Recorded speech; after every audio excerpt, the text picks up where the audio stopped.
وقت مجھے پروگرام میں امیر تحریک لبیک پاکستان علامہ سعد حسین رضوی صاحب جوائن کر چکے ہیں. السلام علیکم سعد صاحب. جی وعلیکم السلام ورحمۃ اللہ.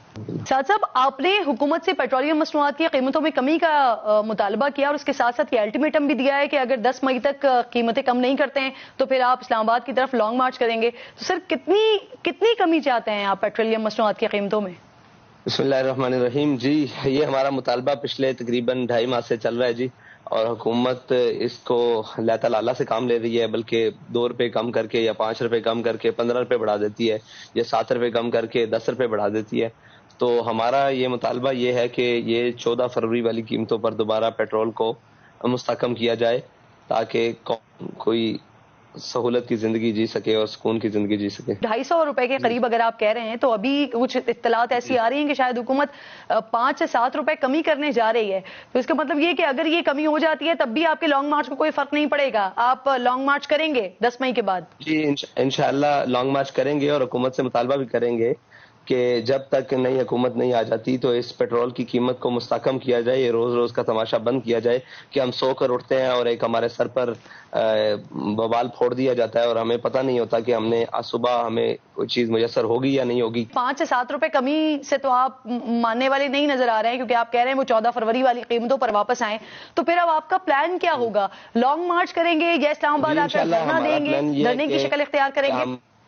جی وہ یہ تھا کہ ہم نے پہلے مرحلے میں ایک احتجاجی شکل کے طور پر ایک مکمل شٹر ڈاؤن ہڑتال کی کال دی تھی، جسے قوم نے کامیاب بنایا تھا اور ہماری آواز پر، تحریک لبیک کی آواز پر لبیک کہا تھا. اس کے بعد ہم نے ان کو دوبارہ وقت دیا تاکہ یہ اپنے جو بھی معاملات ہیں ان کو دیکھ لیں، لیکن مسلسل وقت دینے کے باوجود حکومت ٹس سے مس نہیں ہو رہی.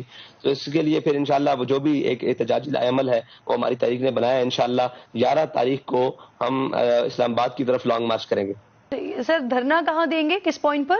اگر حکومت اس کے باوجود ہمارے مطالبات ماننے پر تسلیم نہ ہوئی تو پھر جو بھی مناسب مقام ہوگا اس کے اوپر دھرنا دیا جائے گا. سر ٹی ایل پی کے بارے میں ایک تاثر دیا جاتا ہے کہ یہ پریشر گروپ ہے اور آپ کو جب اشارہ ہوتا ہے تو تب آپ نکل پڑتے ہیں.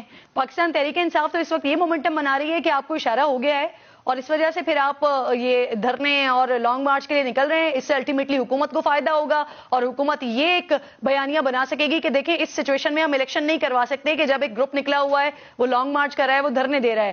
تو سر اس پر کیا رسپونڈ کریں گے؟ واقعی اشارہ ہوا ہے کیا آپ کو؟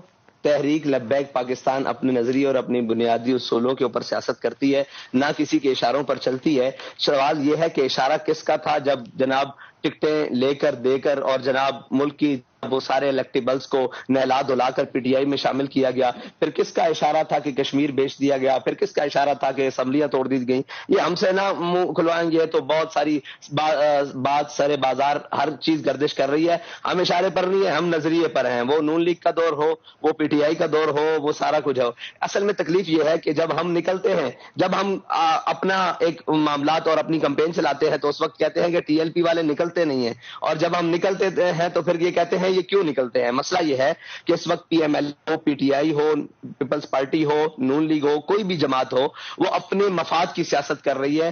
میں سمجھتا ہوں کہ اس وقت صرف تحریک لبیک ہے جو قومی مفاد کی بات کر رہی ہے. سر رانا ثناء اللہ صاحب ایکسپرٹ مانے جاتے ہیں لانگ مارچ کو روکنے کا. پاکستان تحریک انصاف جو اس وقت پاکستان کے مقبول ترین لیڈر عمران خان صاحب بنے ہوئے ہیں، ان کے لانگ مارچ کو رانا ثناء اللہ صاحب نے ہی گلیوں کا لانگ مارچ بنا دیا تھا. تو سر آپ رانا ثناء اللہ صاحب کا سامنا کرنے کے لیے تیار ہیں؟ آپ کی اسٹریٹجی ہے؟ ہم ہر ایک کا سامنا کرنے کے لیے تیار ہیں، جو بھی سیاسی معاملات ہیں ان کا سامنا کرنے کے لیے تیار ہیں، اور جو بھی معاملات ہوں گے ہم سامنا کرنے کے لیے تیار ہیں. رانا صاحب سمجھدار آدمی ہیں، وہ ایسی حرکت پی ٹی آئی کے ساتھ تو کر سکتے ہیں، ہمارے ہاں وہ ان کے ساتھ تو کر سکتے ہیں. انہیں ہم اچھی طریقے سے جانتے ہیں اور وہ ہمیں اچھے طریقے سے جانتے ہیں. اگر میدان بھی حاضر اور گھوڑا بھی حاضر، وقت بتائے گا کہ کیا ہوگا. سر پی ٹی آئی کے ساتھ کوئی سیٹ ایڈجسٹمنٹ ہو سکتی ہے آپ کی؟ نہیں جی، پی ایم ایل این کے ساتھ بھی نہیں ہو سکتی اور پی ٹی آئی کے ساتھ بھی نہیں ہو سکتی. جی اس سے مذاکرہ خیز بات ہو کوئی نہیں سکتی کہ ساری جماعتیں اکٹھی ہیں، ان کا نظریہ کیا ہے. 13 جماعتیں ہیں، ان میں سے کسی ایک کا نظریہ بتا دیں ہے کیا. ہمارا تعلق اس سے بہتر ہو سکتا ہے جس کا تعلق رسول اللہ صلی اللہ علیہ وسلم سے بہتر ہے، جس کا تعلق اپنے نظریے پاکستان سے بہتر ہے، جس کا تعلق اس ریاست سے بہتر ہے اور اس پاکستان سے بہتر ہے۔ باقی ہر اس کے ساتھ نہیں ہو سکتا ہے جس کے منہ میں اپنی زبان ہی نہیں، وہ کبھی کہتے ہیں ان کو راہ سے فنڈنگ ہوتی ہے۔ تو سر عمران خان کے عشق نبی پر تو نہیں سوال اٹھایا جا سکتا سر، باقی ان کی سیاست پہ سوال اٹھایا جا سکتا ہے لیکن ان کے عشق نبی پر تو سوال نہیں اٹھایا جا سکتا۔ میں اٹھا سکتا ہوں، میں بالکل اٹھا سکتا ہوں کہ میں میدان عمل میں ہوں، آپ نہیں اٹھا سکتے اس لیے کہ آپ کا اپنا رائٹ ہے، آپ نہ اٹھائیں، لیکن میرے پاس تو ہر اس کے عمل کے اوپر سوال اٹھانے کے لیے بہت سارے سوالات ہیں۔ صحیح، یعنی آپ کے لیے بہتر ہوگا تعلق پی ٹی آئی کس سے؟ سر پی ٹی آئی وہ جماعت ہے جس نے اقوام متحدہ میں جا کر بات کی تھی سر ناموس رسالت کے حوالے سے، دن مختص کروا دیا ناموس رسالت کے لیے۔ آج اسلامو فوبیا کے خلاف جو دن مختص ہے وہ عمران خان صاحب کی کاوش ہے سر۔ عمران خان صاحب کی ہوگی، لیکن پی ٹی آئی ہی وہ جماعت ہے جس نے اپنے ملک کے باشندوں کو لبیک یا رسول اللہ نعرہ لگانے پر گولیوں سے پون دیا تھا۔ پی ٹی آئی ہی وہ جماعت ہے جس نے اپنے ملک کے اندر ناموس رسالت کے اوپر پہرا دینے والی جماعت کو قلعدم کیا تھا۔ آپ صرف پی ٹی آئی کی بات نہ کریں، اس حمام میں ناموس رسالت اور ختم نبوت اور پاکستان کے نظریات سے کھیلنے والی یہ ساری جماعتیں موجود ہیں۔ اگر یہ نہ ہوتی تو ہمیں اپنی جماعت ایک کریڈٹ ہے جو پاکستان تحریک انصاف کا ہے، خالصتاً عمران خان کا کریڈٹ ہے جو انہوں نے اقوام متحدہ میں کیا۔ سر آپ کے کریڈٹ پر کیا آئے گی بتائیے گا؟ میری بات سنیں، اگر عمران خان نے اقوام متحدہ پر تقریر کی ہے تو میں ان الفاظ کو کیا کروں کہ جو اپنے ملک کے اندر اسی نام پر گولیاں مار دے؟ میں اس تقریر کو کیا کروں؟ مجھے یہ بتائیں ان الفاظ کو کیا کروں؟ جب سفیر نکالنے کی بات آئی تھی تو عمران خان تو بھاگ گیا تھا، اس کی کیبنٹ بھی بھاگ گئی، اس کی کابینہ بھی بھاگ گئی، اس کی پوری اسمبلی کے وہ لوگ بھی بھاگ گئے، ایک بل نہ پیش کر سکے۔ تو آپ یہ سمجھتی ہیں کہ اس نے وہ جو کھڑے ہو کر تقریر کی ہے اقوام متحدہ میں وہ ناموس رسالت کے لیے تھی؟ اچھا ناموس یہ تو کہتا تھا میں آ کے ورلڈ کپ سے بھی بڑی خوشخبری لے کر آیا ہوں، جب امریکہ سے واپس آیا تو کشمیر بیچ کر آیا۔ یہ اسی طرح کی خوشخبری اور اسی طرح کی تقریر ہے جو اس نے اقوام متحدہ میں کی ہے۔ کیا بات کرتے ہیں یہ؟ اگر یہ مخلص ہوتے تو ہمیں اتنی قربانیاں دینے کی ضرورت پڑتی، ہمیں اس نام پر جماعت اور اس نام پر جناب جانے دینے کی ضرورت پڑتی، اس نام پر جیلیں بھگتنے کی ضرورت پڑتی، اسلام پر قلعدم اور تشدد، خون اور جناب بازو آنکھیں ہمارے تو کئی اصل میں وہ آپ بھی کہہ دیں اللہ تعالیٰ آپ کو بھی آزادی عطا فرمائے، کبھی وہ دکھا سکے ایک ذل شاہ کے مرنے پر پورا میڈیا، مجھے افسوس ہے اس کے مرنے کا، ہر سیاسی کارکن اس کو ایک لاٹھی بھی لگے مجھے افسوس ہے، لیکن اس کے ایک شہید ہونے پر ذل شاہ کے پورا میڈیا چیختا رہا، آپ ہمارے 56 شہداء تو نظر نہیں آئے۔ یہ تو گلہ سب سے ہے سر جو گنگے شیطان کیوں بنے؟ سر آپ نے شاید اس وقت میرا پروگرام نہ دیکھا ہو، آپ یوٹیوب پر جا کے دیکھ لیجئے گا تو پھر ساتھ صاحب آپ کو یہ لفظ نہیں بولنے پڑتے سر۔